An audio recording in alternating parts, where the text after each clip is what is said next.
Es el enfoque biomolecular. Disconforme con la práctica de medicina que estaba haciendo como especialista en cirugía general, salía de la cirugía y no podía explicarles a los familiares cuál era el origen de las enfermedades.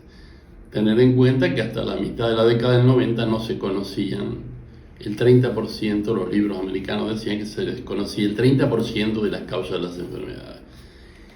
Y empecé a interesarme arrancando con el tema de la medicina cosmonáutica, porque los rusos estaban 4 meses en el espacio y los americanos 8 días.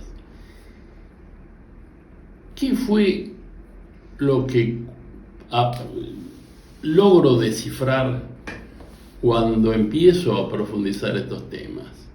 Era que las biomoléculas hoy son las víctimas y su alteración son las causas de las enfermedades que se han triplicado: cáncer, autismo, cáncer de colon, cáncer de tiroides. Y me decían los profesores rusos: ustedes tienen un problema, tienen arsénico en todo el país. Entonces, traductor mediante, no, yo le decía, no, es una patología regional, hidroarsenicismo regional. Y los profesores rusos decían, niet. Bueno, me dieron una clase de por qué tenemos arsénico en el agua. Pero además, fumigábamos en esa época con DDT. Después vinieron los fosforados, que eran tanto o más tóxicos que el DDT, que se prohibió, pero que se sigue usando. Y hoy, el Centro de Resiliencia de Estocolmo, los suecos han estudiado algo que teníamos totalmente disociado y que nos parecía una anécdota: el tema de los problemas del clima. Los suecos le llaman límites planetarios, y hay 9 ítems ahí, y como sucede siempre, contaminación ambiental es el último, pero a su vez, nombran el pérdida de biosfera, el cambio de acidificación de los mares, el cambio en uso de los suelos, pero resulta que contaminación ambiental está al último. Bueno, este Instituto de Resiliencia de Estocolmo contabilizó 350.000 productos químicos nuevos que están en contacto con los seres humanos.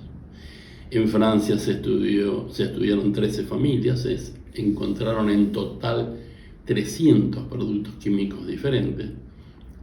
¿Y qué diferencia hay entre Francia y nosotros? No, ninguna, porque estos productos se utilizan en todo el mundo gracias a la globalización. Un supermercado de Indonesia, de Moscú, o Francia, o de Buenos Aires, tienen la misma cantidad de productos, algunos con los mismos nombres y pertenecientes a las mismas empresas. ¿Qué hicimos al desarrollar este enfoque biomolecular?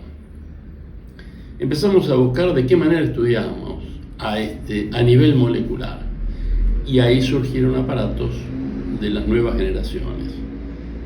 Estas y nuevos trabajos de investigación o viejos que se pusieron de nuevo de manifiesto. Por ejemplo, un profesor de Yale, de Estados Unidos, profesor de clínica médica, ya escribió hace 70 años, describió que las alteraciones electromagnéticas en los tejidos preceden en años la aparición de la enfermedad. Un alemán empezó a medir cuáles eran la conductividad eléctrica de los tejidos, midió 10.000 personas, entre ellos sanos. De todos esos trabajos y fundamentos se desarrollan aparatos que en un minuto, ahora llevaba un software a la computación, y con el agregado de inteligencia artificial, en un minuto se puede estudiar a un paciente cómo están funcionando sus moléculas, cómo entran en contacto con los seres humanos todas estas moléculas tóxicas que el sistema inmunitario no las reconoce. A nosotros nos llevó millones de años conocer cuáles eran los alimentos que el organismo toleraba y aprender a conocer cuáles eran las moléculas de nuestro organismo. Bueno, estas moléculas, algunas muy tóxicas, otras menos, entran y se acumulan. Entran por vía aérea, pulmones, entran por contacto con la piel, o entran, la mayoría, por aparato digestivo. Entonces, estamos expuestos a algo que se ha llamado pandemia silenciosa. Son compuestos ácidos, actúan sacándole, destruyendo, quitándole cargas eléctricas a nuestras propias moléculas, que son complejísimas. No es la sencilla molécula de dos hidrógenos y un oxígeno de la molécula del agua, son unas estructuras complejísimas que debemos y podemos hoy saber cómo están funcionando en un minuto. Estas alteraciones que se muestran en los aparatos computarizados nos permiten programar personalmente cada terapia a estos pacientes, cómo debe hacerse la terapia a estos pacientes. Por supuesto, hay que educarlo al paciente, hay que enseñarle primero qué es el enfoque biomolecular. El médico tiene que explicar esto, a veces difícil, pero el paciente tiene que conocer para poder cambiar por su propia voluntad y entender que está previniendo. Nosotros podemos hacer medicina preventiva décadas, años antes de que comiencen las enfermedades.